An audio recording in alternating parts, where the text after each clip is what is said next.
চলো আজকে তোমাদের সাথে শেয়ার করব একদম ঝটপট একটা রেসিপি নাস্তার, যা তৈরি হয়ে যাবে মাত্র 10 মিনিটে।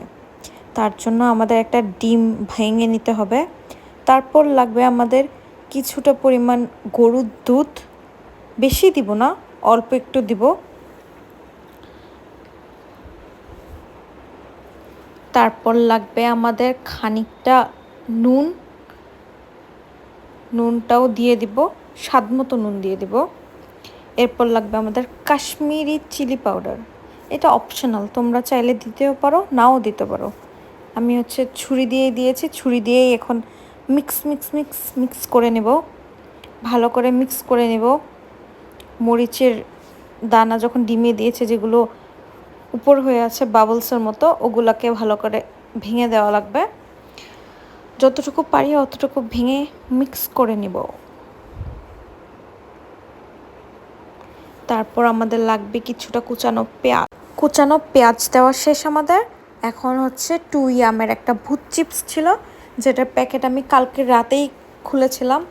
চিপসটা এত পরিমাণে ঝাল ছিল, যার জন্য পুরোটা খাওয়া হয়নি, আর কোয়ান্টিটিও অনেকটা ছিল, বাট চিপসটা মজা।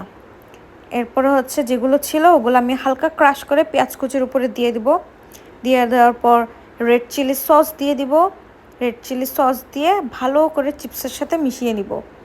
এই রেড চিলি সসটা খুবই মজা, এটা চিংসের রেড চিলি সস। এত মজা, একটা খুবই সুন্দর গার্লিকের ফ্লেভার পাওয়া যায় সসটাতে।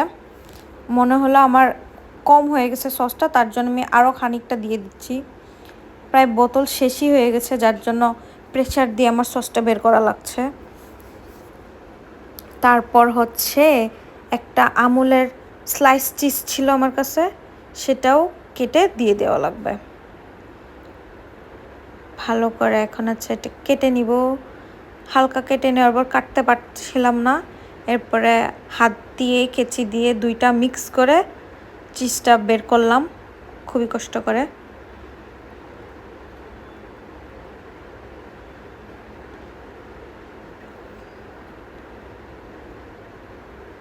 এই যে কি সুন্দর না। তারপর এটা দেওয়া আমাদের শেষ। এরপরে এখন আমরা আমুলের কিউব চিজ যে আছে, এগুলো দুটাই কিন্তু সল্টি চিজটা। এখন আমুলের কিউব চিজটাও খুলে কেটে দিয়ে দেব। ভালো করে খুলে নিচ্ছি। পেপারের মধ্যে যা অল্প একটু লাগা ছিল ওইটাও দিয়ে দিলাম। এখন ছুরি নিব, ছুরি নিয়ে টুকরো টুকরো করে কেটে দিয়ে দিব। রেড কালার ওইটা কি বলেন তো? ওই যে ডিমের মধ্যে যে কাশ্মীরি মরিচ দিয়েছিলাম, ছুরি দিয়ে ওইটুকু লেগেছিল, ওইটা কিউব চিজের উপর লাগায় কেটে কেটে দিয়ে দিচ্ছি। এই চিজটাও কেটে নেব। তারপর স্লাইস চিজটা যে আসছিল ওইটা বড় হয়ে আছে, ওই জন্য ওইটাও টুকরো টুকরো করে কেটে নিব। বড় দেওয়ার থেকে কেটে কেটে দেওয়াই ভালো। কাটা শেষ। এখন আমরা আগুন ধরিয়ে তাওয়া বসিয়ে দেব। একটা ব্ল্যাক কালারের তাওয়া বসিয়ে দিলাম। আমার তাওয়াটা খুবই পুরাতন হয়ে গেছে, ওই জন্য হ্যান্ডেলটা খুলে গিয়েছে, যার জন্য হ্যান্ডেলটা নেই। বাট ওইটা নাই দেখে প্রায় আমি হাতের মধ্যে অনেক ছ্যাংটা খাই।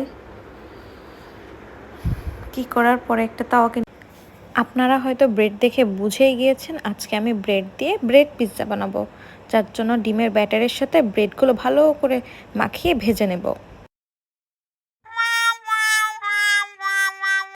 ব্রেডটা আমি হালকা করে এপিট ওপিট ভেজে নিয়েছি। এরপর যে চিপস সস আর পেঁয়াজ মাখা ছিল ওইটা ব্রেডের উপরে দিয়ে দিব, দিয়ে ভালো করে স্প্রেড করে দেব। ব্রেডের সব জায়গায় যেন ভালো করে লাগে, ওই জন্য স্প্রেড করে দেব। এরপর যে চিজগুলো ছিল ওই চিজগুলো একে একে সবগুলো সুন্দর করে বিছিয়ে দেব। তারপর এক মুঠ চিনি নিয়ে চিনিগুলো উপর দিয়ে দিয়ে দিব, তাহলে খেতে ভালো লাগে। এরপরে পেঁয়াজ কেটে রেখেছিলাম, ওই পেঁয়াজগুলো দিয়ে দেব। এরপর আমার কাছে কিছু হোমমেড চিলি ফ্লেক্স ছিল, সেগুলো উপর দিয়ে দিয়ে দেব। তারপরে হচ্ছে আমরা পানি দিয়ে দেবো কিছুটা পরিমাণে। পানিটা দিয়ে দিলে ব্রেডটা শক্ত হবে না, ক্রাঞ্চি হবে না, পুড়বেও না, একটু সফট সফট থাকবে। তার জন্য হচ্ছে আমরা পানিটা দিয়ে দিয়ে ঢাকনা দিয়ে দেবো। 3 মিনিট পরে রেডি, চিজ একদম গলে গিয়েছে, আমাদের পিৎজাও রেডি হয়ে গেছে। মাত্র 10 মিনিটে হয়ে যাওয়া পিৎজা রেডি। এটা আপনারা চাইলে বাচ্চাদেরকে স্কুলের টিফিনেও দিতে পারেন। লাস্টে আমি কিছু অরিগেনো ছিল, অরিগেনো দিয়ে দিলাম।